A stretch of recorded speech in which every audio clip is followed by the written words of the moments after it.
영하 2도에서 영상 6도로 오늘과 비슷하겠습니다. KBS 라디오 저녁종합뉴스 아나운서 전주리 남현종이었습니다.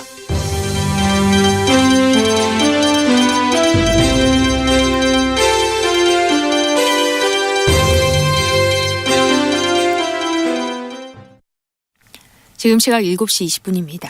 KBS.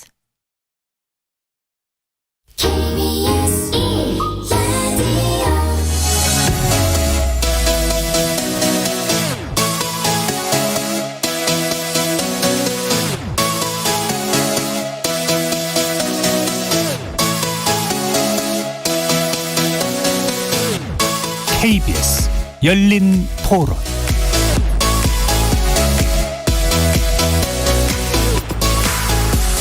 안녕하십니까. KBS 열린 토론 정준희입니다.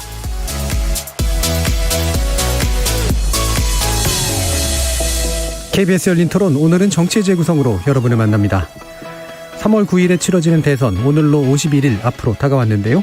여야 대선 후보와 캠프의 민심 잡기 행보가 점점 빨라지고 있죠. 자, 이런 가운데 지난주 정치권의 논란의 핵심이었던 국민의힘 윤석열 후보 배우자 김건희 씨의 7시간 통화 관련 내용이 어젯밤 방송을 통해 일부 공개됐습니다. 방송 이후 반응은 실로 다양한데요. 여론에 미칠 파장, 그리고 각 후보 캠프의 대응 방향, 그리고 또 어제 발표된 여론조사 결과까지 포함해서 일부에서 정리해 보겠습니다. 자, 이재명, 윤석열 후보가 양자 텔레비전 토론에 일단 합의한 상태인데요. 설 연휴 전 TV 토론을 진행할 예정이라고 하죠. 하지만 안철수, 심상정 후보 측은 굉장히 강하게 반발하고 있고요. 이런 양자 토론이 어떤 변수로 작용할 것인지 2부를 통해 분석해보고, 칩거를 끝낸 정의당 심상정 후보, 대선 전략의 변화를 예고하면서 공식 일정에 복귀했는데 정의당의 전략 변화가 대권 구대에 어떤 영향을 미칠지 분석해보도록 하겠습니다. KBS 열린 토론은 여러분이 주인공입니다. 문자로 참여하실 분은 샵 9730으로 의견 남겨주십시오. 단문은 50원, 장문은 100원의 정보 이용료가 붙습니다. KBS 모바일 콩, 그리고 유튜브를 통해서도 무료로 참여하실 수 있고요. 이제 콩에서도 일라디오를 보이는 라디오로 만나실 수 있습니다. 시민 논객 여러분의 날카로운 의견과 뜨거운 참여 기다리겠습니다. KBS 열린 토론 지금부터 출발합니다.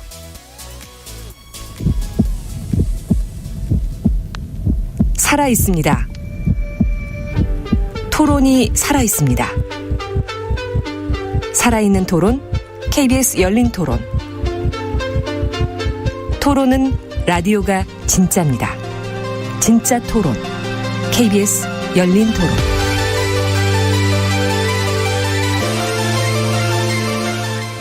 정치를 보는 색다른 시선, 정치의 재구성, 함께해 주실 네 분의 논객 소개하겠습니다. 더불어민주당 선대위 대변인이시죠. 현근택 변호사 자리하셨습니다. 네, 안녕하세요. 현근택입니다. 국민의힘 전남 순천 당협위원장이십니다. 천하람 변호사 나와주셨습니다. 예, 전남 순천의 천하람입니다. 최수영 시사평론가 함께하셨습니다. 안녕하세요. 최수영입니다. 전 정의당 혁신위원이셨던 김준우 변호사 나와주셨습니다. 안녕하세요. 김준우 변호사입니다.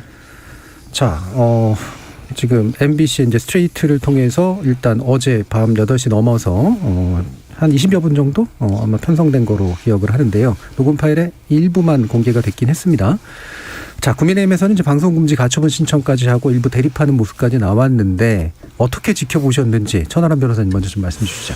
예, 일단 한 3단어 정도로 요약하자면 안도, 격앙, 기대 이렇게 요약할 수 있을 것 같습니다. 예. 일단 제일 그래도 큰 거는 뭐 아주 그 치명적이거나 뭐 민주당 입장에서 봤을 때는 결정적인 건 없었다. 그래서 좀 안도하는 게 기본적으로 제일 큰 것 같고요. 네.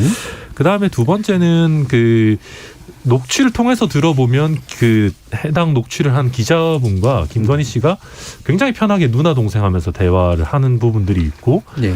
좀 사적 대화, 뭔가 호프집에서 맥주 마시면서 하는 것 같은 그런 대화들이 많아서 이런 걸 정말 꼭 MBC에서 이걸 꼭 틀었어야만 했냐라는 격앙된 내용도 어느 정도는 있고요. 그 다음에 세 번째는 예를 들면 조국 전 장관의 적은 뭐 민주당이라든지 내지는 뭐 안희정 예전 지사에 대한 평가라든지 이런 부분에 있어서 민주당 내 내분 내지는 어떤 과도한 민주당 쪽의 공세로 인한 역풍 같은 게 있지 않겠느냐라는 기대도 좀 일부 있는 것 같은데, 네.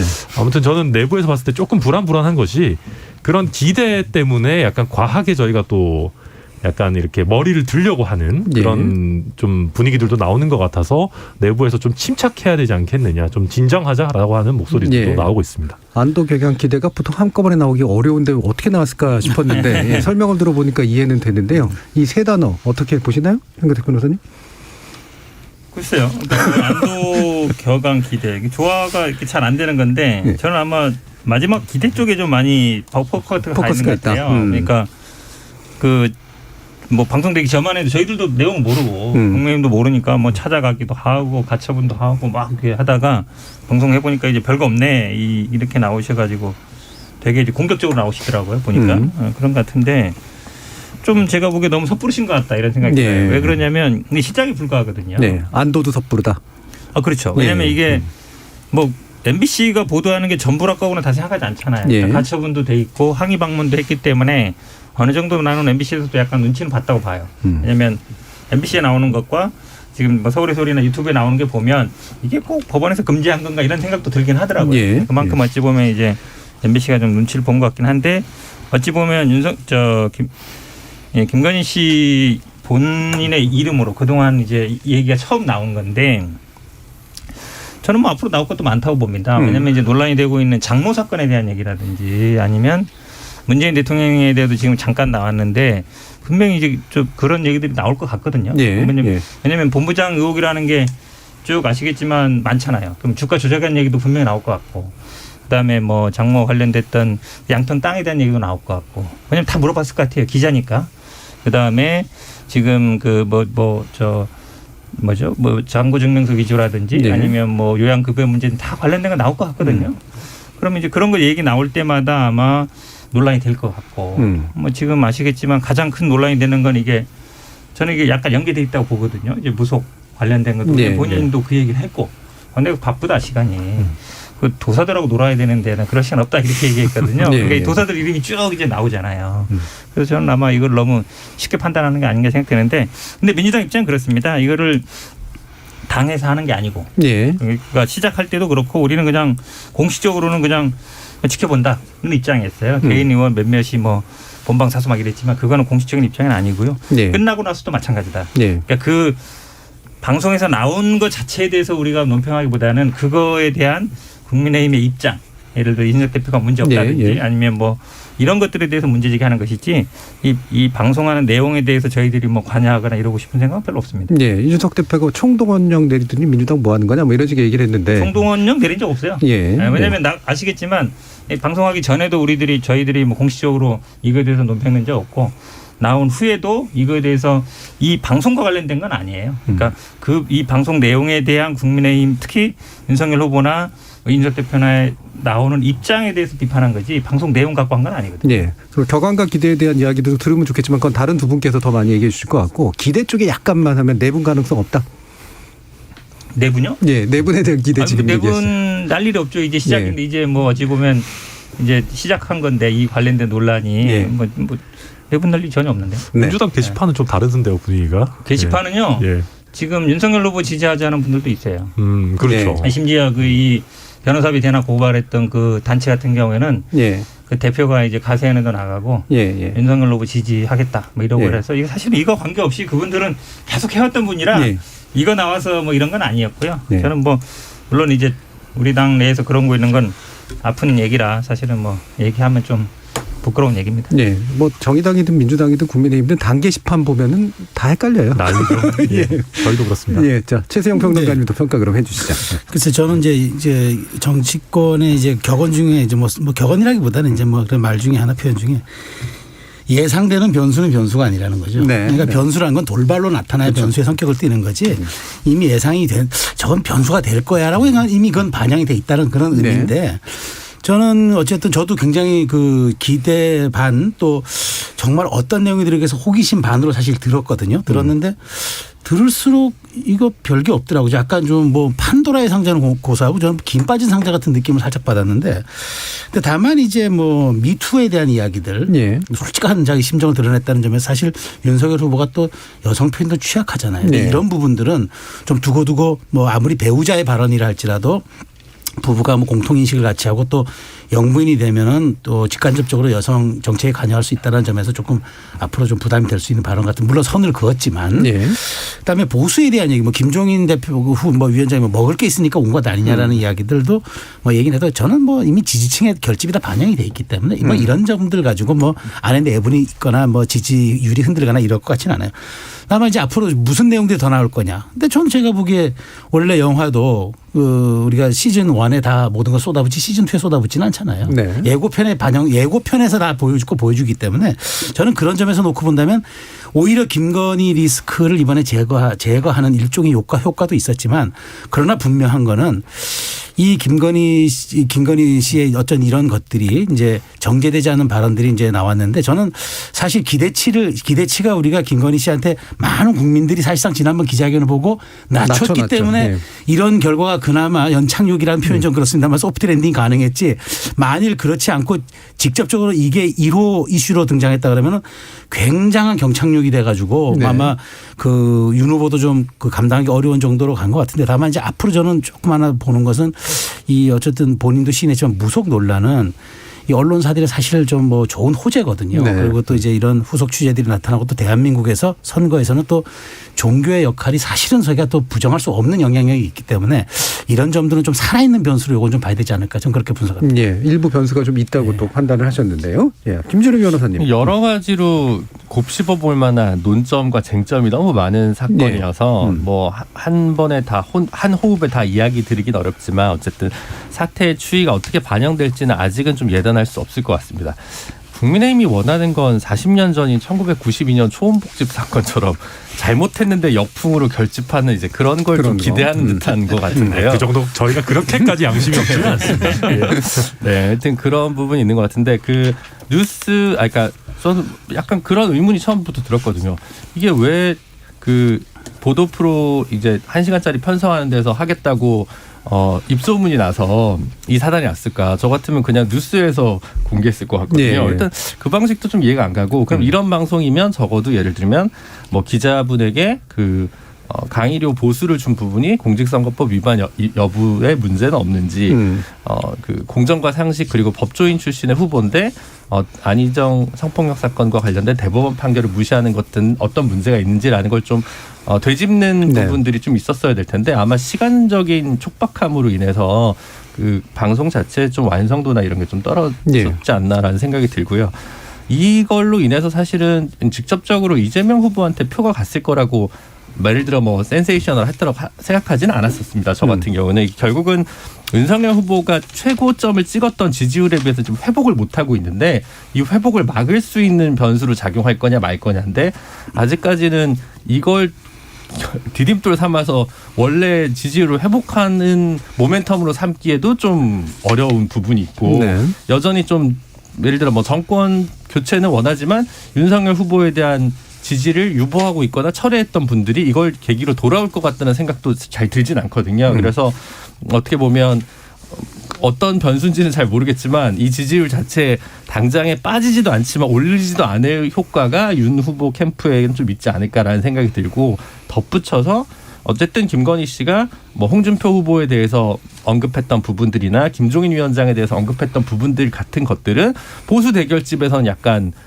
마이너스 요인으로 분명 작용하는 부분도 덧붙여서 있기 때문에 그런 부분들까지 고려하면 조금 추이를 뭐 국민 입장에서 현재로서는 최악은 피했지만 앞으로 어떤 미디어를 통해서 어떤 방식으로 이것들이 나오고 어떻게 가공되고 내냐에 따라서 아직 뭐 끝난 정세는 아니지 않냐 이 정도 보고 있습니다. 지금 LSY님이 방송 보고 국정농단의 주역인 최순실이 딱 떠올랐습니다. 이게 이제 국민의 입장에선 제일 악몽 같은 시나리오에 가까운 거고요.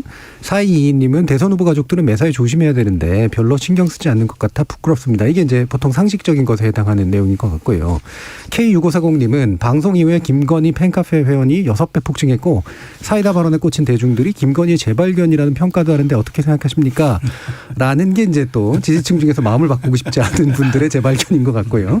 자, 김정훈님 같은 경우가 이런 반응도 재밌습니다. 다른 것보다 누나 하면서 이제 와서 뒤통수 치듯이 녹취 파일 까발려버린 거 이거 정말 비호감이라는 생각이 드는데요. 라는 말씀인데 이게 아까 말씀하신 격앙 쪽에 가까운 제 반응인데 그렇죠. 다시 한번 그러면 김준우 변호사님께서 또 법률인이시니까 이게 사생활에 좀 더 가까운 거고 뭔가 사적 대화에 가까운데 그거를 까발린 거다라고 판단을 하시는지 그리고 연관해서 또 국민의힘은 이제 아예 녹취 파일까지 갖다 주면서 이재명 후보 관련 욕설도 다시 틀어라 이렇게 얘기하는 거에 대해서 어떤 판단을 하시는지 한번 말씀 들어볼게요.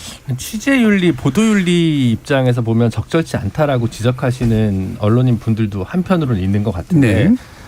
불법성 여부나 이런 것들을 이제 법적으로 따져봤을 때는 사실 그 방송금지 가처분 대상이 아닌 부분은 분명해 보입니다. 다소간의 민사적 불법성이 있다 하더라도 그게 방송을 금지할 명분은 되지 않기 때문에.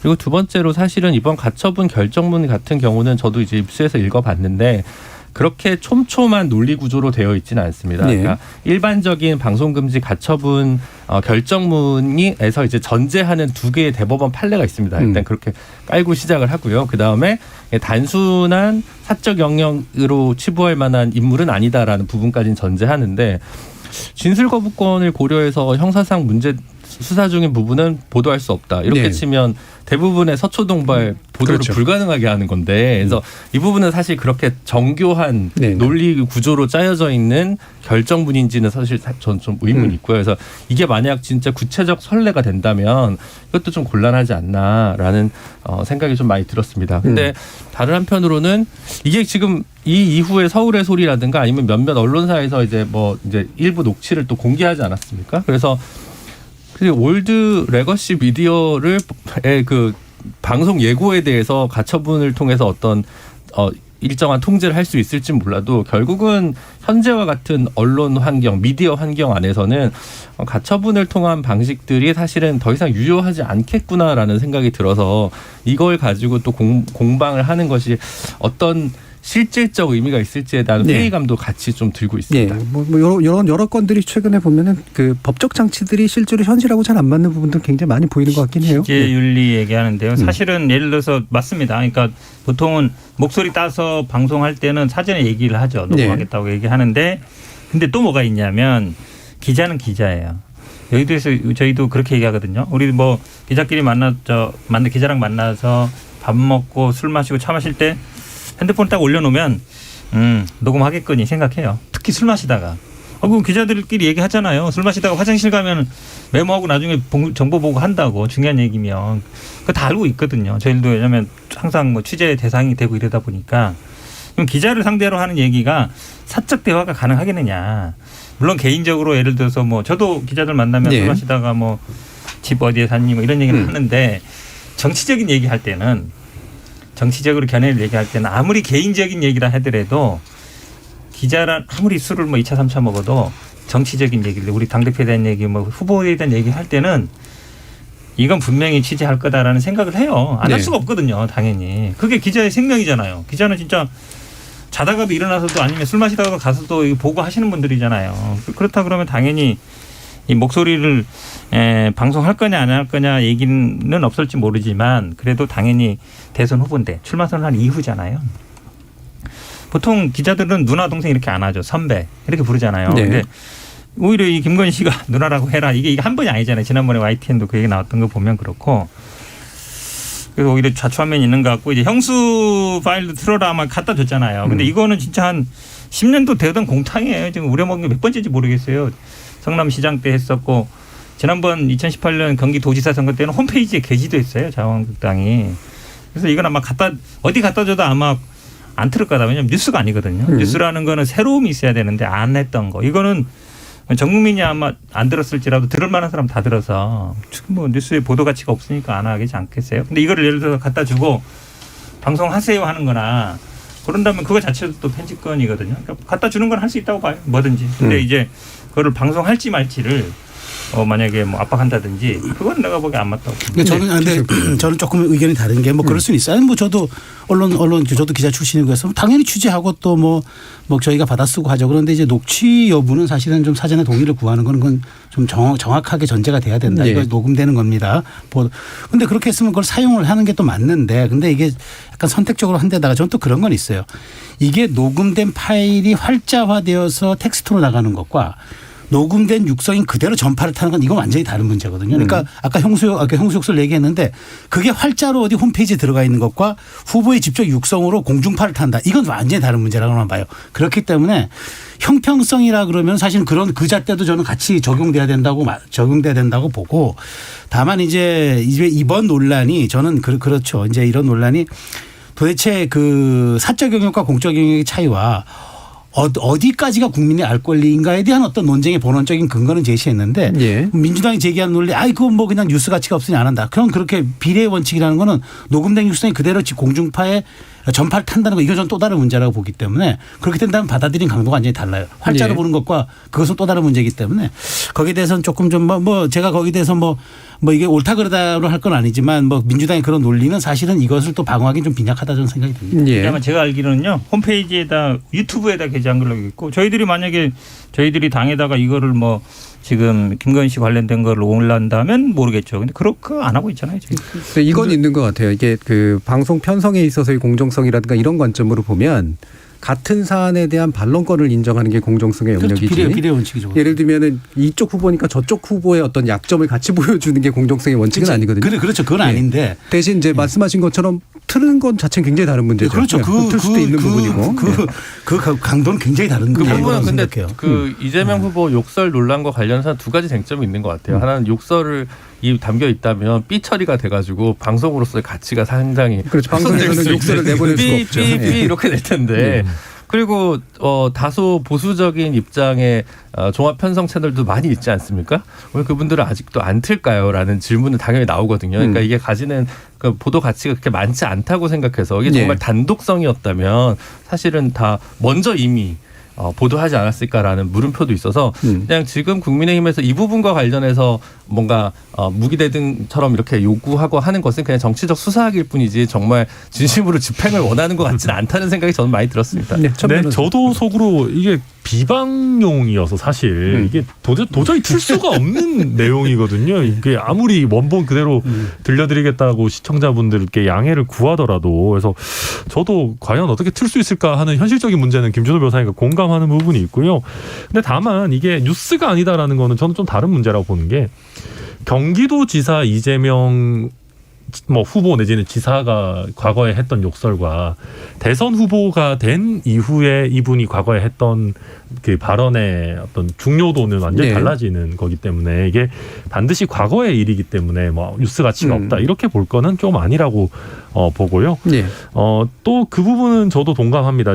지금 이제 두 번째 방송에 대해서도 저희가 이제 뭐 방송금지 가처분을 할 거냐 이런 것들도 당내에서 논의가 되고 있는데 아까 김 변호사님 말씀하셨지만 실익이 없어요. 실익이 없죠. 네, 그러니까 예를 들면 MBC에서 일부 법원에서 법원의 결정에 따라서 잘라내니까 잘라내자마자 바로 서울의 소리에서 실시간으로 자른 부분을 틀어버리는 상황이기 때문에 당내에서도 이걸 도대체 어떻게 해야 되나라는 현실적인 걱정이 좀 많이 있는 부분이고요. 또 한 가지 약간 김 변호사님 좀 얘기하셨던 걸로 돌아가면.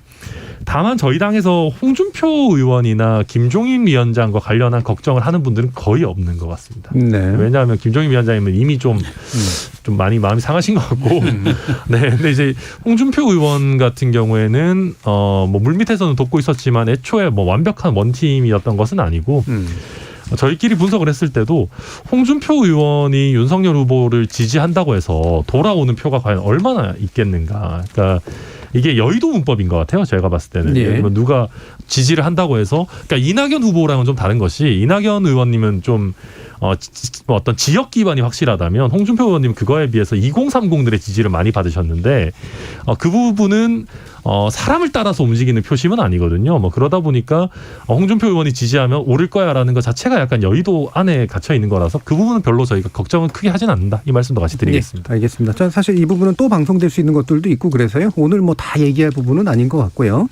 바로 여론조사 부분으로 좀 넘어가면 어떨까 싶은데 여론조사가 매번 얘기하고 있기는 합니다만 확실히 이번엔 여론조사가 꽤 편차도 있고 출렁거리는 것도 꽤 이제 있고 대신 또 단단함도 또 일부는 또 존재하고 그래서 되게 좀 다양한 시선들이 좀 가능한데 일단 현재로서는 윤석열 후보가 적어도 하락은 멈췄거나 일부 상승이 나타나는 거, 안철수 후보는 꾸준한 상승은 좀 있긴 있는데 약간은 상승세가 둔화된 거, 이재명 후보는 참 변화가 없는 거, 이제 이런 정도로 일단 요약은 되잖아요. 어떻게 좀 분석하시는지 말씀 주시죠. 지금 뭐 세 가지가 정확하죠. 그러니까 윤석열 후보가 사실 저는 뭐 극약 처방을 썼다고 생각해요. 그 단문 메시지 그다음에 이 그 59초짜리 영상 이런 거는 사실은 사실 독이 될 수도 있는 거예요. 왜냐하면 그 과정을 다 생략하고 모든 걸 던져버리고 그다음에 절차들을 무시하고 오히려 그것이 유권자에게 내가 뭘 해주겠다는 게 아니라 당신 뭘 원하는 거야. 원하는 대로 내가 해줄게라는 굉장히 좀 말하자면 포퓰리즘에 가까운 그다음에 대책이 없는 과정이 생략된 거라서 위험한데 어쨌든 그렇지만 저는 먹혔어요. 먹혀서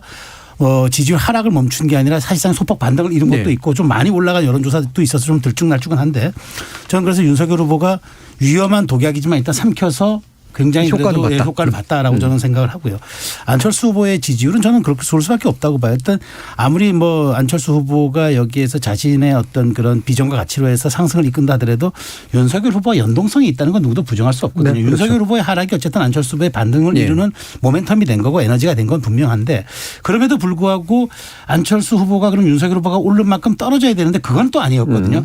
아직 호감도도 유지되고 있고 지역별 편차도 고르게 유지되고 있어서 어쨌든 그렇다면 이제 이 현상을 어떻게 봐야 되느냐는 이제 좀 논의로 치더라도 저는 어쨌든 이제 그러다 보니까 뭐 원튼 원하지 않든 지금 오롯이 뭐 윤석열의 시간 안철수의 시간이죠. 윤석열 후보는 자력으로 반등하는 모습을 보여줌으로써 자기 리스크를 제거해야 되는 그런 상황이고 안철수 후보는 내가 대체제가 아니라 독립제임을 보여줘야 되는 지금 그 아주 그 기준선에 서 있고 그러다 보니까 둘이 단일화 단자를 이야기할 일도 없죠. 단일화 단자를 얘기 안 하고 오히려 안철수 후보는 안일화라고 얘기하고 그다음에 윤석열 후보는 뭐 처음 듣는 것처럼 아주 정색을 하고 있고 그러니까 이런 점들에 대해서 뭐 그건 각자 좀 전략적으로 이해되는데 제가 좀 눈에 띄는 건 사실 이재명 후보의 정말 정체예요. 왜냐하면 지금 이거는 사실 상대가 그렇게 악재가 있으면 본인에게 호재가 돼야 되는데 호재는 그냥 계속적인 이런 상황이 온다 그러면 저는 이것은 말하자면 아주 그 위험한 신호라고 보는 거죠. 그러니까 조용한 위기죠.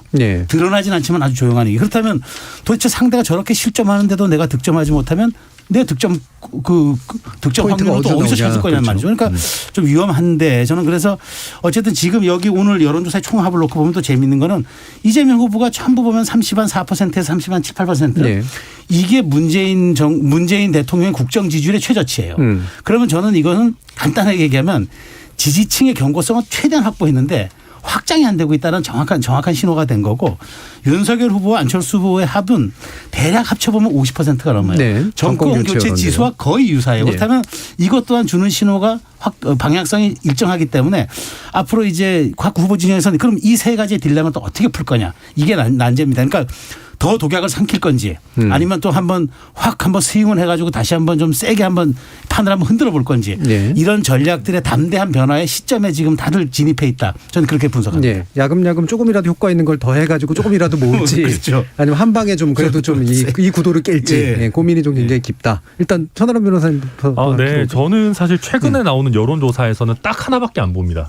20, 30, 40 여성 표심. 왜냐하면 저희가 여성가족부 폐지라는 거를 단문으로 던졌을 때 제 주변에 있는 남성들의 반응이 폭발적이었습니다. 뭐 너무 좋아해서 거의 뭐 다른 거 다 필요 없고 무조건 요즘 말로 무지성 지지라고 하죠. 그냥 뭐 다른 거 안 보고 지지한다라는 그런 문자나 뭐 저한테 SNS 메시지도 너무 많이 오고 해서 이게 남성 지지율을 올리는 데는 도움이 되겠구나라는 걸 생각했었는데 이게 혹시 그냥 그 여가부에 반대한다라는 걸 넘어서 반여성적인 것으로 비춰지면 아니 지금 우리 유권자의 절반이 여성인데 선거 끝나는 거지 않겠습니까? 그래서 혹여나 여성 표심의 이탈이 원래도 별로 인기 좋지도 않았는데 더 있을까 걱정을 많이 했는데 다행히 제가 보는 거는 거의 대부분 오히려 약간 소폭 오른 것들이 더 많아서 다행히 그렇게 보시진 않았구나. 최소한 윤석열 후보를 지지하시던 분들에 한해서는 그런 거는 저희가 조금 그나마 다행이라고 생각하고 있는 부분이고요. 그 이후에는 저희도 좀 비슷합니다. 저희도 심쿵 공약 이래가지고 민주당 이재명 후보의 뭐 소확행 공약 비슷하게 59초짜리 뭐 이런 것도 만들고 해서 차츰차츰 저희도 정책 행보를 하고 있고 그리고 또 다행인 것은 저희가 그 이준석 대표와 윤석열 후보의 시너지가 좀 나오고 어떻게 보면 2030에 어필하는 쪽으로 가면서 이걸 아무리 열심히 해도 결국 후보가 터무니없는 실언을 하거나 뭐 자책골을 넣어버리면 이거는 뭐 모래성처럼 되는 것인데 다행히 뭐 민주당에서는 그렇게 평가 안 할지 모르겠지만 윤석열 후보의 워딩이나 뭐 백브리핑에 대처하는 거나 이런 것들이 최근에 훨씬 더 많이 정제가 됐어요. 그러다 보니까 저희가 스스로 지지율을 까먹는 것도 많이 예전에 비해서 줄어들었고 그런 부분들이 예전에 안철수 후보 쪽으로 가거나 아예 지지 후보 없음 쪽으로 빠졌던 표들이 그나마 많이 돌아오고 있고 마지막으로 한 가지 말씀드리면 2030 표심이 뭐 그렇게 중요하냐 뭐 숫자도 얼마 안 된다 이렇게 뭐 전재수 의원 같은 분 얘기하시던데 근데 이게 숫자의 문제가 아닌 것이 이번 선거는 온라인 세계를 지배하는 사람이 결국은 승기를 잡는 선거인데 2030의 온라인에서의 그 존재감은 굉장히 높은 편이기 때문에 그런 면에서도 저희가 반등을 할 수 있는 어떤 구조는 마련해놨다 이렇게 평가하고 있습니다. 적어도 2030의 인플루언서적인 역할을 하는 측면들이 있기 때문에 맞습니다. 자 그러면은 저희 김준우 변호사님한테 바로 패스할 텐데 그 부분도 이미 다 반영이 돼서 끝났다고 보거든요. 그래서 이른바 이준석 대표의 세대 포위론이 가지는 벽, 제약 이런 것들도 지금 윤석열 후보조차 이제 못 넘어서는 그 한계에 딱 반영이 돼 있다고 보는 부분이 있습니다. 세대포 이론의 맥스에 와 있다 이런 네, 그렇게 보고요. 양쪽 후보가 소확행과 심쿵으로 대결하고 있는 정말 가장 낮은 수준의 시대 정신을 보여주고 있는 지금 선거를 하고 있습니다. 1등 제일 기억나는 공약이 여가부 폐지랑 탈모 공약이면 정말 저는 모르겠어요. 이거는 좀 아닌 것 같다는 생각이 좀 많이 들거든요. 그런 점들 때문에 정말 이 정부가 들어서서 뭘 하겠다는 거냐. 소확행 심쿵은 다 할 수 있는 거예요. 뭐 근데 그게 지금 부족해가지고 지금 우리 사회가 갖고 있는 위기들을 어떻게 해결할 건가에 대한 문제는 얘기 안 하고 위기나 분열을 이제 증폭시키거나 이런 정치만 해가지고는 마지막 중도층 혹은 지지 후보 없음이라고 있는 그 층을 어떻게 소구할 건지 저는 상당히 좀 의문이고요. 이재명 후보도 이재명 후보의 적은 이재명 후보인 거죠. 그러니까 윤석열 후보와 안철수 후보 사이 왔다 갔다 하는 스윙 보터들이 지금 이재명 후보한테 올 것 같지는 않고요. 이재명 후보가 지금 다른 뭐 투표를 올려서라도 지금 없는 표를 이제 잡아오려는 공약과 이런 정책이 되게 메시지가 되게 필요하다는 생각을 많이 들고요. 세대 얘기를 굉장히 많이 하는데 물론 이제 우리 그 선거에서 안보 이슈는 이제 많이 사라졌습니다. 멸공구호가 저 정도로 희화화됐으면 이제 안보는 이슈는 이제 사라졌다고 생각하는데 저는 지역구도가 과연 사라졌느냐라는 거에 대해서 여전히 물음표가 있거든요. 지역구도도 이제 상수가 있죠. 호남에서 민주당이 많이 앞서고 부산 경남에서는 30% 민주당 나머지는 다 50% 이상 뭐 국민의힘이 가져갈 거고 대구 경북은 국민의힘이 압도적일 거고 그런데 수도권과 많이 커플링이 되고 있는 충청권에서는 이제 지금 박빙이거나 뭐 이런 경우가 많단 말이에요. 서울과 충청에서 각각 무엇을 소구할 것인가라는 그 지역 구도를 너무 옛 것으로 치부하고 있지 않나. 그래서 지역에 좀 착근하는 공약들과 메시지들도 좀 필요하지 않을까라는 생각이 굉장히 많이 들고 서울은 결국 부동산일 거고 충청은 뭐 균형 발전과 관련된 부분들일 텐데 그와 관련된 얘기들을 많이 좀 못 들어본 것 같아요. 물론 후보들마다 지역별로 돌아다니면서 지역을 위한 메가 공약들을 계속 쏟아내고는 있습니다만 그게 그렇게 확 와닿지 않거나 아니면 물론 이제 각 후보들이 경선 과정에서 이미 지역을 돌면서 한번 쏟아 부었기 때문에 더 새롭게 나오기도 어려운 부분이 분명히 있습니다. 그럼에도 불구하고 세대론적으로만 계속 접근하기보다는 그런 계층, 뭐 지역 이런 부분들을 좀 소구하는 재구조화하는 메시지나 전략들도 각 캠프들이 모두 필요하지 않나 이런 생각입니다. 세대론을 할 만큼 다 했는데 더 이상 나올 게 없는데 지역이나 아니면 계층적 문제는 왜 안 건드린지 모르겠다. 예, 자, 정근택 변호사님. 저희 입장에서는 이준석 효과라고 볼 수 있는데요. 지금 다 지적하신 것처럼 이재명 후보가 30대 중반 중후반쯤에서 이제 뭐 정치돼 있고 하락하는 것도 있고, 근데 그에 비해서 윤석열 후보는 최근에 많이 상승했거든요. 발전시킨 것도 있고 좀 팽팽한 것도 있고. 그러니까 한마디로 얘기하면 이재명 후보는 떨어지거나 뭐 현상 유지고 윤석열 후보는 올랐단 말이죠. 그거의 원인이 뭐냐? 저희들은 뭐 일단 말씀하신 것처럼 이준석 대표로 상징되는 2030 남성들의 지지표를 많이 갖고 온 게 맞습니다. 그건 수치상으로 나타나고 있는 거예요. 그렇다고 해서 2030 여성들이 뭐 이재명 후보를 지지하느냐 그건 아니거든요. 그거는 뭐 지금까지 쭉 나타나왔던 거라 거기에 이제 민주당이 딜레마가 있는 것이고 이게 결국은 뭐 서울시장 선거라든지 당대표 선거 때 이제 이준석 대표가 효과를 봤잖아요. 본인이 입증을 했고 그런 방법이.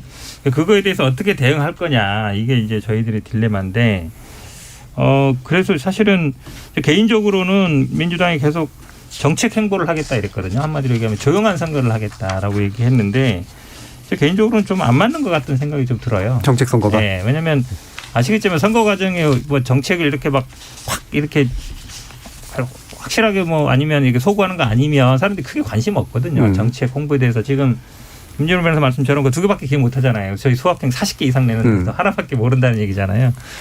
관심이 없어서 아니라 우리 김준호 변호사는 정치에 정말 관심 많은 사람이거든요. 근데도 모른다는 얘기는 초고관여층이죠. 초고관층이에요.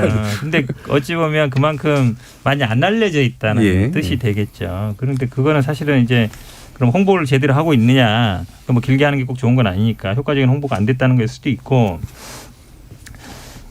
저는 사실은 이 이슈에 대해서는 국민들이 좀 관심을 갖는 이슈에 대해서는 분명히 지난번 멸공 사건 이런 게 있을 때 저는 좀 세게 해야 된다고 얘기했어요. 왜냐하면 이게 약간 색깔론이기도 하지만 이념에 대한 문제이기 때문에 세게 반박해야 된다. 그렇죠. 왜냐하면 그때는 저는 개인적으로 그런 의견이었는데 왜 그러냐면 우리가 이념, 지역, 세대, 성별 이런 거 이제 여지 보면 확실하게 되는 건데. 근데 멸공이라든지 선제 타격이 나왔을 때는 평화냐 아니면 전쟁이냐 이건 민주당 입장에서는 유리한 구도거든요. 계속 문재인 정부가 그래도 남북 관계는 잘 관리했다고 보고 있기 때문에 그래서 그 부분이 조금 아쉬움이 있고 지금 같은 경우에는 이제 좀 이것도 개인 의견입니다만 우리 당내 정치 개혁 얘기가 나오는데 조금 약해요. 삼선 초과 얘기도 그냥 장경태 의원이 한번 얘기하다 말아버렸고 사실 그 좀 세게 치고 나가야 되는데 아무래도 다선 의원들이 실제로 그렇거든요.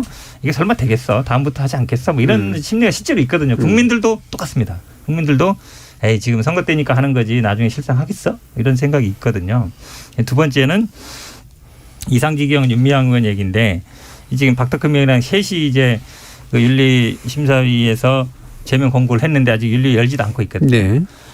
근데 사실은 윤희숙 의원이나 곽상도 의원은 정권 교체를 명분으로 사퇴를 했어요. 근데 우리 당의 이 두 분은 그렇지도 않고 있거든요. 그러니까 한 분은 이제 6년 받아서 실형 받았고 한 분은 재판 중이긴 한데 좀 내려놓게 해야 되는 거 아니냐. 이거 개인 의견입니다. 선대 의견은 아닌데 그런 논의를 좀 해야 된다라는 얘기들이 있습니다. 그러니까 네. 180석 있는데 뭐 국회는 한두 석 그게 중요한 게 아니잖아요. 근데 대선까지 또 주고 국민들이 그거에 대해서 오만하다고 보는 거거든요. 다 가졌네. 지방 권력도 가졌지, 국회도 가졌지, 대통령도 또 해? 그런 생각이 분명히 있거든요. 근데 이 당내에서나 아니면 의원들이나 이런 분들은 이 얘기를 잘 안 하려고 하죠. 왜냐하면 좀 서로 불편하고 이러니까. 네. 그래서 좀 정치개혁 의제를 저는 좀 들고 나왔으면 좋겠다. 정치개혁 의제를. 예, 좋으신 지적인 것 같아요. 무공천 한다 만다에 대해서 좀 얘기가 왔다 갔다 해요. 민주당 같은 경우에 무공천을 한다든지 이제 삼선 금지가 이제 특정 지역구에서 연이어 삼선하는 걸 금지하는 입법. 예전부터 국회에서 여러 차례 발의가 됐던 법안입니다. 저는 개인적으로 선호하는 내용의 법안은 아니지만 민주당 입장에서는 우리가 기득권을 내려놓고 그렇죠. 있다. 우리가 기꺼이 우리의 자리를 내주면서도 뭔가 위기를 돌파하기에 노력하고 있다는 모습을 보여주기에는 뭐 삼선 금지라든가 아니면 뭐 국회의원 소환제라든가 이런 입법을 충분히 검토해 볼 만하다고 생각을 하거든요. 그래서 뭐 패스트트랙을 태우든 정개특위가 지금 어쨌든 국회에 있으니까 그걸 좀 세게 얘기하는 그런 모습들도 함께 좀 보여주면 이것도 큰 하나의 디딤돌이 될 수 있을 거라는 생각이 드는데 물론 이걸 적극적으로 냈을 때 국민의힘에서 우리도 좋다라고 얘기하면 큰 표가 안 되겠죠. 그런데 이건 던지지도 않고 공도 안 던지고 있으니까 황근태 변호사님 같은 분들은 이제 답답해할 게 충분히 이해가 갑니다. 저도 짧게만 말씀드리면 그거는 저도 좀 위협적이라고 생각합니다. 제가 국민의힘에 몸담고 있지만 이재명 후보는 합니다의 이미지가 있습니다. 실제로 부정할 수가 없죠. 막 TV조선 폐간시켜버릴 것 같아요. 느낌이. 근데 정확히 말하면 폐국이죠. 네, 방송국이니까. 근데 이제 문제는 민주당이 안 움직일 것 같은 거예요. 그러니까 내지는 이재명 후보는 기득권 해체, 뭐 대한민국 대전환을 얘기할 것 같은데 이미 민주당이 대한민국 기득권의 한복판에 있으니까 그런 이미지가 충분히 있죠. 그게 뭐 별로 와닿지가 않아서 거기서 오는 것들이 저도 이재명 후보의 매력을 굉장히 많이 억누르고 있다. 그거 저도 공감합니다. 저도 하나 더 붙이면 사실은 이제 그 여러 가지 잘게 썬 살라미 마케팅도 하고 뭐 스윙도 해보고 사실 이재명 후보가 안 해본 게 없어요. 그런데도 불구하고 조금의 반향은 있어도 거대하게 40% 벽을 확 돌파하는 이런 말하자면 쾌도남마와 같은 직진은 없었잖아요. 이제 이유는 하나라고 봐요. 그러니까 민주당이 기득권 프레임에 갇혀 있어요. 국민들은 가진 자라고 보는 거예요. 이거 정확한 현실 인식인데 그렇다면 타협, 공존, 혁신 이런 좀 말하자면은 물론 이거는 제가 말하는 건 레토릭이고 여기에 부합하는 이제 자세한 것들을 내야 되겠죠. 있어야죠. 혁신이 얼마나 어렵습니까? 가죽을 벗기는 것만큼 어려운 일이 혁신인데 근데 다 이게 말로만 혁신인 것 같은 거예요. 근데 사실 이제 이걸 얘기하다 보면 이제 국민의힘이 덜컥 받을 수는 있는데 못 받는 걸 던져야죠. 그러면 이제 그게 그야말로 이제 자기 게 되는 건데 그러기에 나가기에는 너무 철옹성 같은 생각도 있고 그러니까 저는 제가 이제 저도 이제 뭐 양당 다 대표들이 계시니까 근데 그러다 보면 이제 저는 이제 안철수 대표가 여기서 먹는 이유가 왜 윤석열 후보가 올라가는데도 안 떨어지느냐. 이유는 전 하나라고 봐요. 연금개혁 같은 거 자기만의 걸 내는 거예요. 그러니까 불편한 진실에 본인이 목소리를 내고 근데 지지율 떨어져도 내가 한번 해보겠다. 이런 마음들이 이제 유권자들에게 그럼에도 불구하고 저 사람 미래구나라는 걸 주는 것 같은데 그런 점에서 놓고 보면 이제는 잘게 썬 이런 살라미 마케팅이 아니라 거대 담론으로 가야 돼요. 정치개혁 같은 거 그건 진짜 큰 거죠. 할 수만 있다면. 그러니까 실제로 잔재주는 서로들 많이 써봤고 그다음에 쓸 수 있는 뭐 또 다른 카드들 중에서 이제 보면은 이제 약간 포퓰리스트적인 카드들 이런 것도 좀 다 써봤는데 그렇죠. 결국은 결국은 다시 돌아가서 정치 구조를 바꿔보는 그 측면에서 뭔가 좀 유동성이 생기지 않겠느냐. 이런 대선은 장검의 정치를 해야 됩니다. 네, 알겠습니다. 자, 여기서 뭐 그럼 이 정도로 일부 이야기를 하고요. 원래 단일화 이야기 좀 하려고 했습니다만 지금은 시점이 아닌 것 같아서 단일화에서 특별한 변수가 많이 보이는 것 같지는 않고 지난번에 최수영 평론가님 말씀 주셨듯이 좀 더 기다려야 국면이 펼쳐질 수 있을 거라고 생각을 하기 때문에 이 정도로 일부 정리하고요. 2부 들어가서 심상정 후보 관련된 이야기를 포함해서 기타의 정치 구조에 대해서 이야기를 나눠보도록 하겠습니다. 여러분은 KBS 열린 토론과 함께하고 계십니다. 토론이 세상을 바꿀 수는 없습니다. 하지만 토론 없이 바꿀 수 있는 세상은 어디에도 없습니다.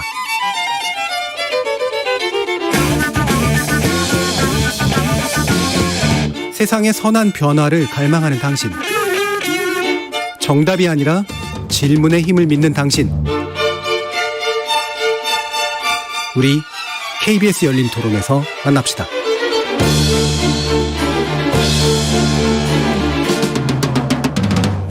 KBS 열린 토론 월요일 코너 정치의 재구성 함께하고 계신데요. 정의당 혁신이셨던 김준우 변호사, 국민의힘 전남 순천 당협위원장이신 천하람 변호사, 최수영 시사평론가, 그리고 민주당 선대위 대변인이신 현근택 변호사 네 분과 함께하고 있습니다. 이거는 저는 심상정 후보 얘기를 좀 먼저 좀 여쭤보고 싶은데 지금 집거라고 이제 불렸죠. 한 4일 정도 좀 안 보이셨고 다시 이제 나타나서 재신임을 묻겠다. 그러니까 정의당에 대한 재신임을 후보로서 이제 한번 묻겠다라고 하는 식으로 결론을 내린 것 같은데 일단 상황에 대해서 좀 말씀을 주시죠. 전반적으로 이제 선대위가 이제 그 당의 규모에 비해서 좀 크게 설정이 돼 있었고 모든 일정을 그냥 다른 정당, 큰 정당처럼 일정을 소화하는 식으로 좀 메시지가 단일하게 쭉 가지를 못하고 뭐 진보 정당답게 가지 못한 부분이 좀 있었던 것 같아요. 물론 뭐 주 4일제라든가 뭐 기후 위기라든가 이런 얘기를 좀 했는데 주 4일제 같은 경우도 일정 부분은 이제 뭐 혹시 대기업이나 정규직 공공기관 중심으로 수혜가 먼저 되는 거 아니냐는 비판이 좀 있었던 것 같고요. 기후 위기는 진정성 있는 내용을 담아낼 어떤 공약 정책이 정확히 구체성이 좀 떨어졌던 부분이 있는 것 같고요. 모병제를 장기적으로 가아가고 그 의무 복무 기간을 감축해서 사병 월급을 최저임금만큼 맞추겠다는 주장은 이재명 후보도 비슷한 공약을 내면서 약간 중화되는 면이 있었고요. 그래서 뭔가 열심히 이제 공약들을 만들고 정책들을 만들긴 했는데 이게 뾰족하게 만들어져서 소구하지 못했던 부분이 이제 한 축으로 좀 있는 것 같습니다. 다른 축으로는 뭐 구조적으로는 뭐 많은 지지율을 얻을 수는 없었겠지만 적어도 이재명 후보를 찍지 않겠다고 생각하는 그 유권자들 중에서 윤석열 후보도 찍을 수 없는 그 제3지대에 있는 영토라면 영토를 안철수 후보가 거의 다 수용해 버리면서 그 부분에서 아마 좀 선대위나 후보 입장에서 좀 상실감이나 위협감을 되게 많이 느꼈다는 생각이 들고요. 사실 뭐 지금 상황에서 뭐 당선될 가능성을 놓고 선거를 하는 진보 정당은 아니기 때문에 네. 그럼 뭔가를 이제 메시지를 남기거나 정당의 성과를 남기는 방식들이 있어야 되는데 그 부분에서 다시 좀 더 낮은 자세로 노동, 뭐 기후, 뭐 젠더 장애, 사회적 소수자 이런 부분에 더 주력해서 앞으로 선거 운동을 하겠다고 이제 오늘 메시지를 이제 밝힌 상황입니다. 개인적으로는 언론에서 큰 관심은 없었지만 연말 연초에 녹색당, 노동당, 뭐 네, 한상균 전 민주노총 위원장 뭐 등 제 진보 세력, 전통적인 진보 세력과의 단일화 논의가 조금 있었는데요. 현실적인 시간의 문제 때문에 좀 잘 성사가 안 됐습니다. 근데 사실 그렇게라도 해서 좀 전통적인 뭐 노동이나 뭐 진보 정당의 가치를 좀 점유하는 혹은 녹색당처럼 새로운 가치를 추구하는 세력과의 좀 연대 연합이랄까요? 그런 것들을 좀 재결집하는 방안이 좀 일이 좀 잘 풀렸으면 적어도 지지율은 정체라 하더라도 조금 의미 있는 부분이 있었을 텐데 그 부분이 좀 잘 되지 않은 부분도 정의당한테 좀 뼈아프지 않나 싶고요. 그 부분에 있어서는 정의당도 분명 좀 일정한 책임이 있다고 저는 생각하고 그 부분을 개인적으로 굉장히 아쉬워하고 있습니다. 예. 근데 일반적으로 이제 심상정 후보나 정의당 계열, 진보정당 계열의 후보가 집거라는 그 단어에 의해서 언론의 선택을 받은 경우는 제가 기억에는 없었는데 좀 특이한 행보였거든요. 그렇죠. 제가 볼 때 이게 좀 의미가 있는 거였나 어쩔 수 없는 거였나 좀 약간 이해가 안 되는 부분이 있어서 어떻게 보셨어요? 지금 저는 역시 왜 김준호 변호사께서 정의당 혁신이었는지 예. 이제 이해가 갑니다. 예. 현실 진단이 예. 정말 정확합니다. 예. 저는 제가 지금 굉장히 공감했는데 저는 평소 생각이 그랬거든요. 심상정 후보가 이건 안 될 수밖에 없다. 왜? 4등이 1등처럼 선거 전략을 하면 안 되잖아요. 네. 선택과 집중하면서 오로지 내가 전선을 쳐야 할 곳에 전선을 쳐야 되는데 백화점식으로 계속 나는 거예요. 그러니까 정말 대중 관심이 높은 데인데 이재명 후보와 차별성을 둘 수 있다는 곳에 대해서 전선을 딱 형성하고 거기에 진을 쳤어야 되는데 그러지 않았어요. 그러지 않고 그냥 4명 후보 중 그냥 무슨 마치 이제 일강 후보처럼 이렇게 선거 일정 캠페인을 소화한다? 그러니까 국민들 눈에는 민주노총 양대 기득권 노총들 다 갖고 있는 그것도 일종의 기득권처럼 네. 보이는데 네. 진보를 얘기하니까 의제가 안 먹히죠. 아까 말한 기후, 여성, 노동 이런 부분에 대해서 확실하게 차별성을 보이고 선택과 집중을 했어야 했는데 그러지 못했다.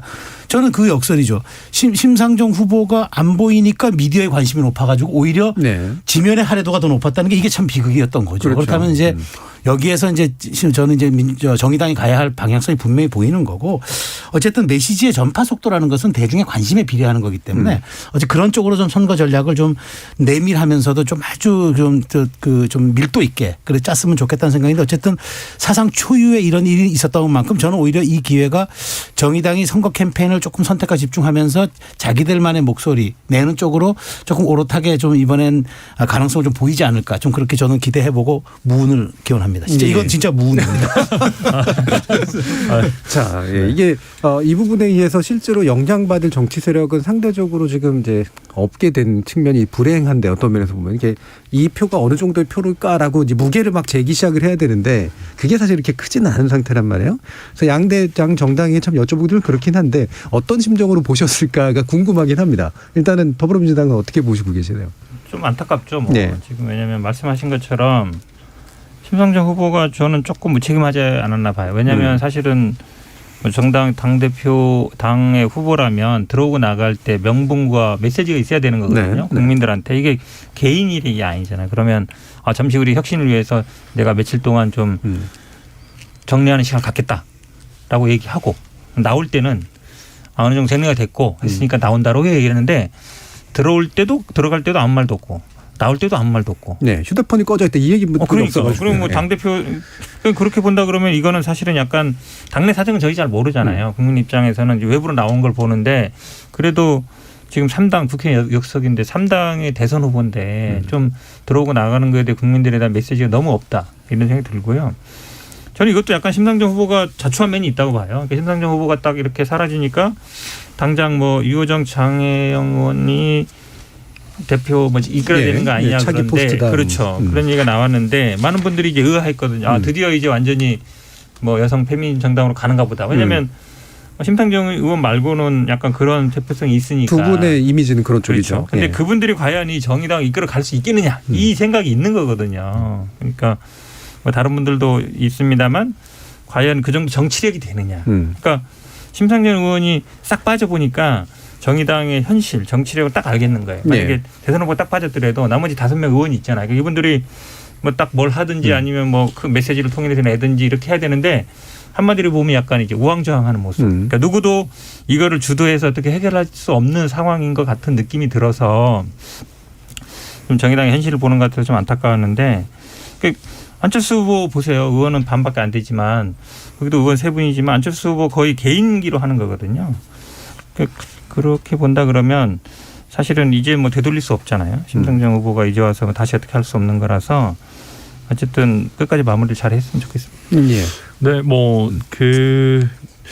저도 속으로 이제 심상정 후보의 어떤 대단한 돌파구가 있을까를 생각해 봤는데 쉽지 않은 것 같기는 해요. 그러니까 상성이 너무 안 좋습니다. 왜냐하면 일단 민주당 후보가 상대적으로 개혁적인 색채가 너무 강한 후보예요. 캐릭터도 강하고. 예, 만약에 이낙연 후보가 민주당 후보였다면 조금 양상은 달랐을 수가 있습니다. 근데 사실은 지금 이재명 후보는 굉장히 순한 맛입니다만은 2017년에는 거의 뭐 정의당이 아니라 뭐 진보당 후보라고 해도 믿을 만한 정도로 굉장히 강경했었고 저는 그 이미지가 진보적 성향을 갖고 계시는 분들한테 아직 좀 남아 있다라고 봐요. 그러다 보니까 거기서 좀 자리를 뺏기는 게 있고 안철수 후보 얘기는 뭐 김준호 변호사님이 해주셨으니까 그렇고 그래서 저도 이제 심상정 후보님 집거하신다고 했을 때 이게 뭐 저희도 했었으니까 당대표도 지방도 하고 선대위 이재명 후보도 예전에 한번 선대위 해체 초반에 한번 했었지 않습니까? 이게 뭐 유행인가 싶기도 한데 그러니까 이게 저도 머릿속으로 심상정 후보께서 만약에 드랍을 하시면 어떻게 될까를 생각해 봤는데 최대 수혜자는 그래도 안철수 후보일 것 같다. 왜냐하면 여성 표심들이 윤석열 후보나 이재명 후보한테 가기는 쉽지 않은 부분이 있고 그나마 좀 뭐랄까 부담 없는 안철수 후보 쪽으로 좀 많이 갔었어서 이거는 단순히 지금 심상정 후보 갖고 계시는 2-3% 정도의 표라기보다 여성 부동층의 확장성까지 안철수 후보에게 주는 그런 결과가 될 수 있겠다라고 해서 저희 입장에서 약간 섬뜩한 그런 건 있었고요. 그래서 다시 이제 복귀하시기로 했으니까 아마 특히나 정의당에 대한 재신임을 묻겠다라고까지 하셨기 때문에 이제 와서 뭐 민주당과 단일화를 하거나 중도에 포기하시진 않을 것 같아서 그 점은 저희는 좀 안도하면서 자꾸 안도가 나오는데 안도하면서 보고 있습니다. 자, 격앙과 기대에서 일단 안도만 얘기하셨습니다. 자, 사실 구조적으로는 총선이나 지방선거에서는 10%에서 13%까지 진보정당들이 얻은 적이 있습니다. 그리고 뭐 진보정당들이 3개, 4개로 찢어져서 또 망했다고 했던 지방선거들도 보면 4개, 뭐 5개 다 합치면 10%가 되고 막 이런 게 있거든요. 그러니까 고정적으로 총선이나 지방선거에서는 10%까지는 이제 좀 가능하고 지난번 총선에서도 사실 뭐 비례대표 관련해가지고 내외부에서 여러 공격이 있었지만 그래도 10%가 나왔습니다.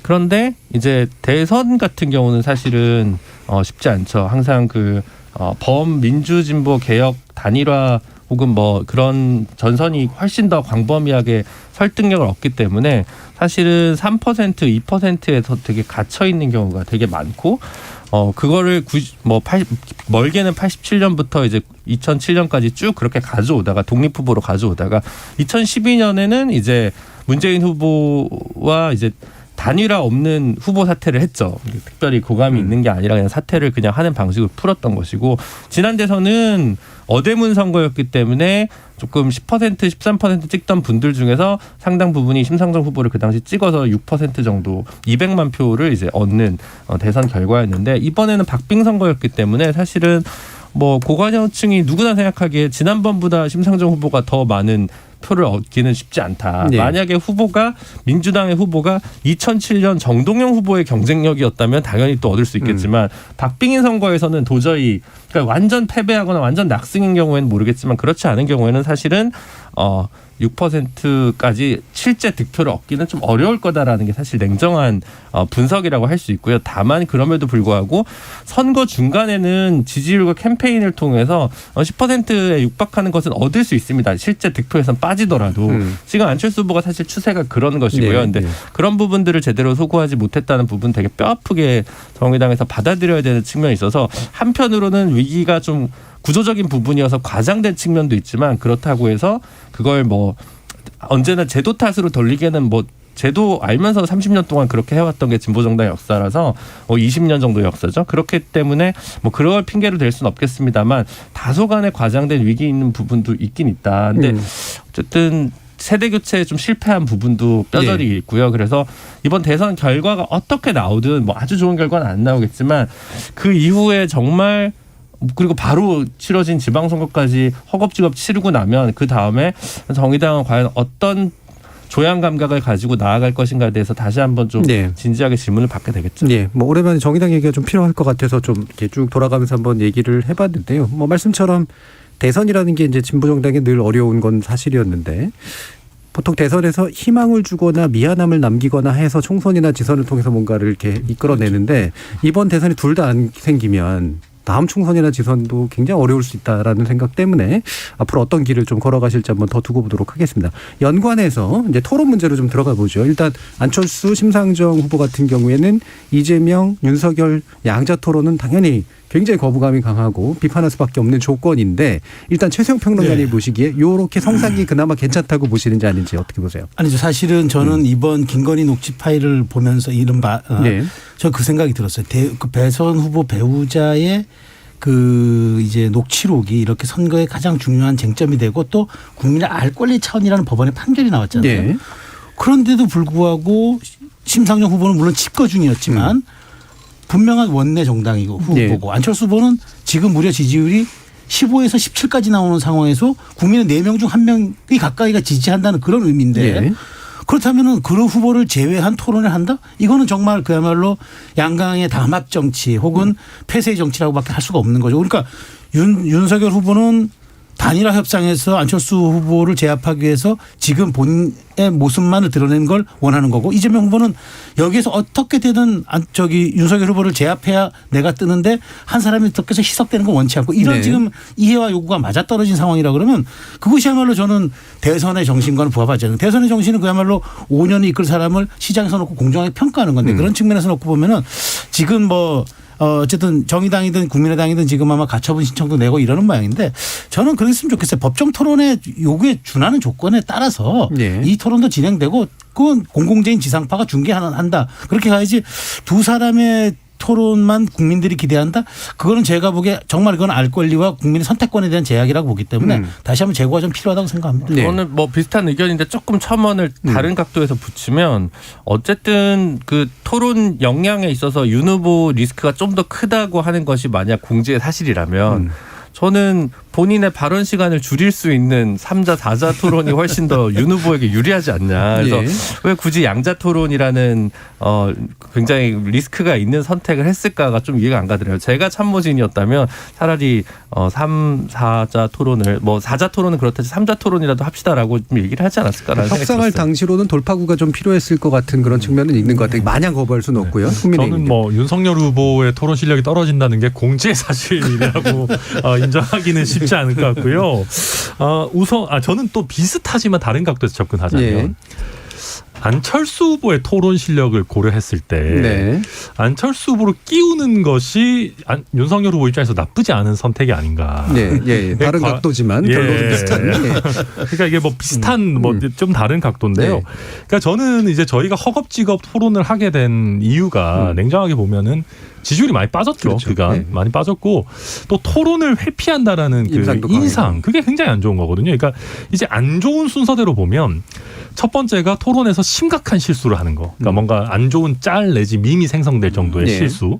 그 다음에 좀 어느 정도 못하는 것보다는 회피한다는 인상이 더 안 좋다고 저는 생각하거든요. 우선순위로 치면.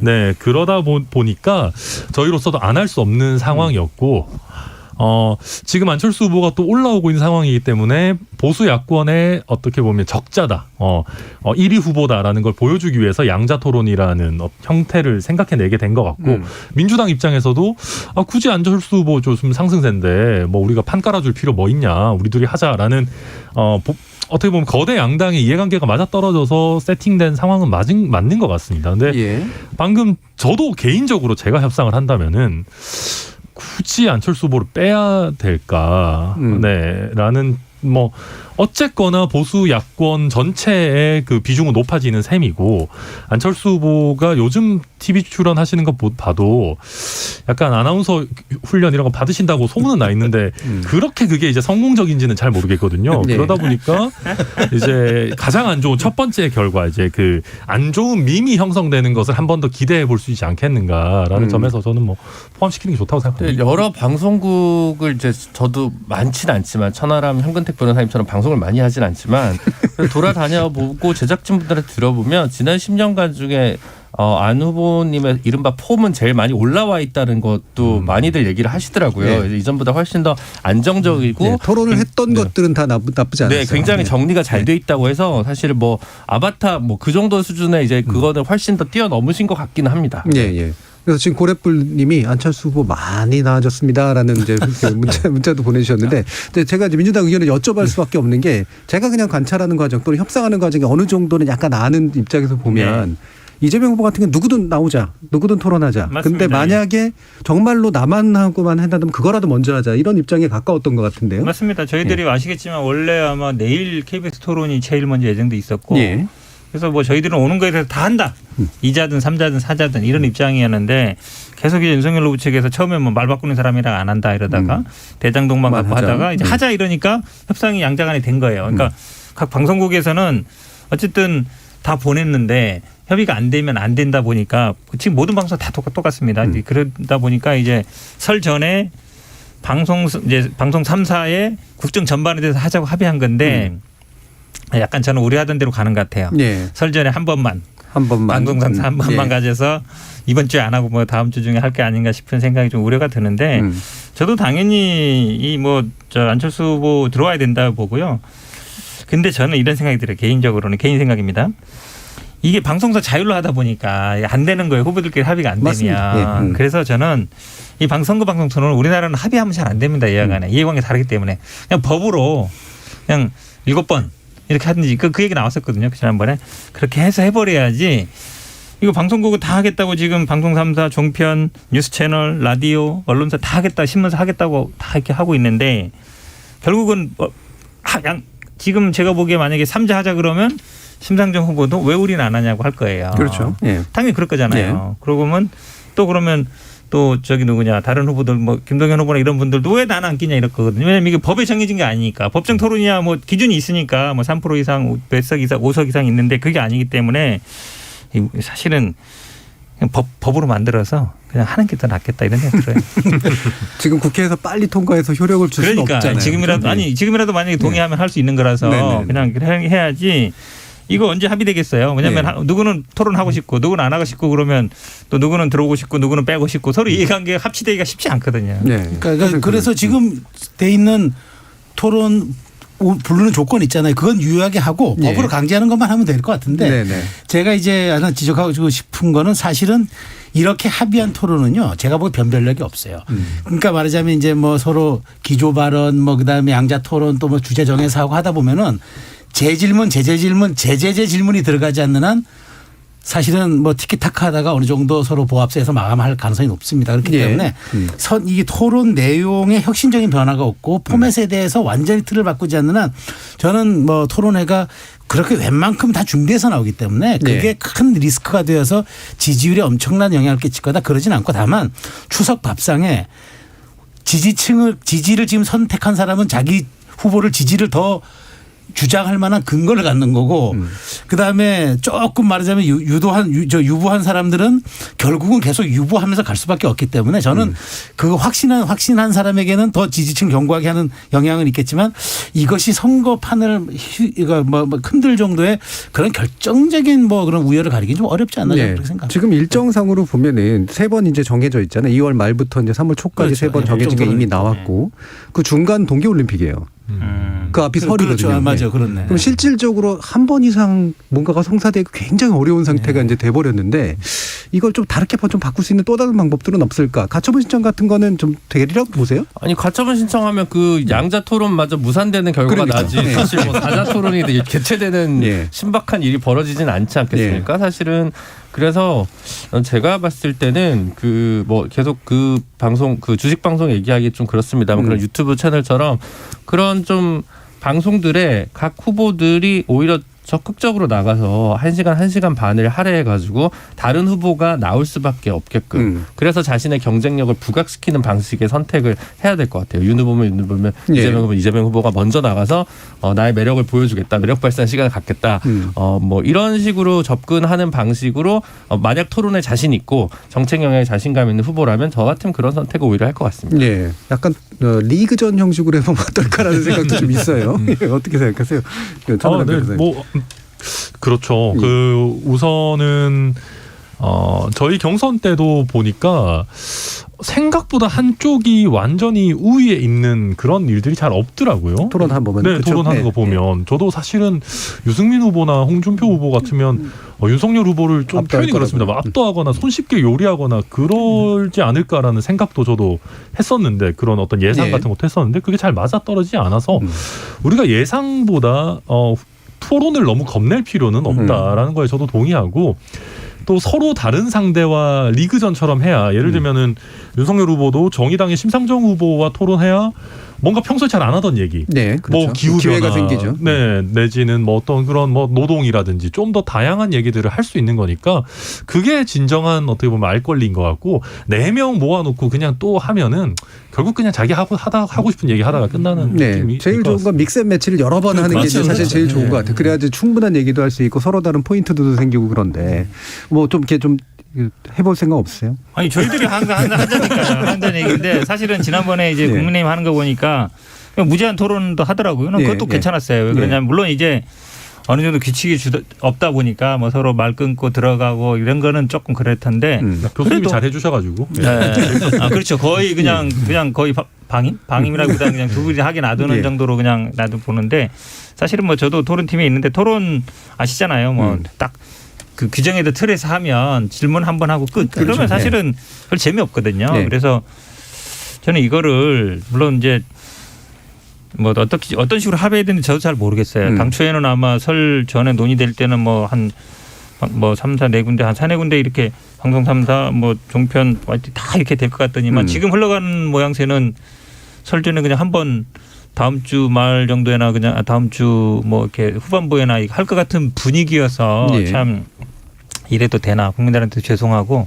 근데 이게 또 어떻게 해결을 해야 되나 또 해결 방법도 참 마땅치 않은 곤란한 상황이라 그냥 차라리 무슨 선관위에서 뭐 중재를 하든지 아니면 뭔가 했으면 좋겠다 이런 생각이 들어요. 자율적으로 참 잘 안 되는 것 같습니다.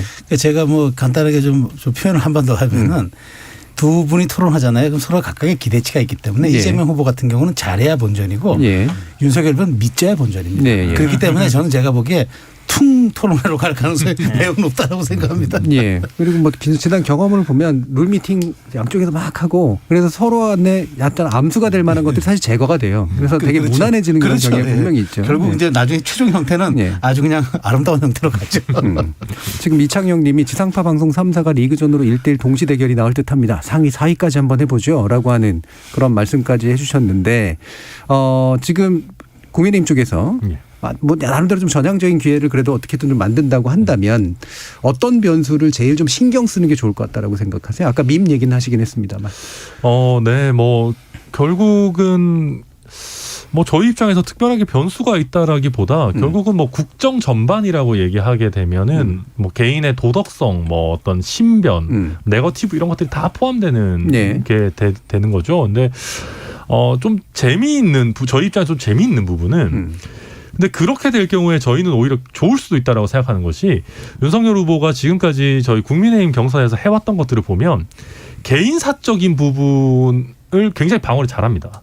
약간 검찰 출신이기도 하고 뭐 이런저런 것들이어서 그런지 법조와 관련된 부분도 좀 강하고 근데 뭐 만약에 민주당 입장에서 좀 더 유리하게 가져간다라고 하려면은 정책 분야를 좀 세분화해서 뭐 어떤 좀 주제를 좀 아주 세분화해서 깊이 있게 들어가는 형태로 한다라고 하면 아무래도 윤석열 후보 입장에서 좀 부담스러울 수는 있겠죠. 실제 왜냐하면 이게 뭐 검사로서의 삶과 정책 분야 좀 다르니까. 근데 최근에 굉장히 빠르게 뭐 학습은 하고 있다고는 하지만 근데 그런 면에서 최근에 지금 논의되고 있는 국정 전반 이런 식의 토론에는 사실은 윤석열 후보 입장에서는 훨씬 부담되는 부분이 좀 덜한 오히려 덜하다. 그런 강론으로 싸울 때가 훨씬 더 위험할 수 그럴 수 있지 않을까 저희들도 생각합니다. 비슷해요. 아마 이제 윤석열 후보는 뻔하죠. 아마 뭐 대장동 관련해서 질문지 한 50개 정도 만들어서 검사가 취조하듯이 할 건데 대장동에 관련해서는 제일 많이 하는 게 이재명 후보입니다. 네. 왜냐하면 국정감사 이틀 내내 했거든요. 네. 국회의원들 보좌관 9명씩 해서 정보 수집하면 웬만한 건 다 한 거예요. 그래서 윤석열 후보가 그 이상 하긴 힘들 거다라고 네. 보고 그러면 이제 그 국민의힘 우리 좀 많이 봤잖아요. 마무리니까 보면 그때 사실은 이슈가 됐던 게 뭐 청약통장 뭐 이런 거 있거든요. 작게 이런 거에서 좀 세세한데 잘 모를 수 있는 분야. 오히려 그런 게 제가 보기에 유효타가 될 가능성이 있다고 보고 있습니다. 네, 알겠습니다. 자, 월요일 코너 정치의 재구성은 이것으로 마무리할 텐데요. 오늘 함께해 주신 현근택 변호사님, 최수영 평론가님, 천하람 변호사님 그리고 김준우 변호사님 모두 수고하셨습니다. 감사합니다. 수고하셨습니다. 감사합니다. 가끔 멈춰서서 좀 깊이 좀 반추해 볼 필요가 있는 것 같은데요. 이 많은 정보 속에서 우리가 냉정하게 평가할 것 그리고 그 정보의 홍수 속에서 잊지 않고 되새겨야 될 것 무언지 깊이 좀 따져보는 시간들 가졌으면 좋겠습니다. 지금까지 KBS 열린 토론 정준이었습니다.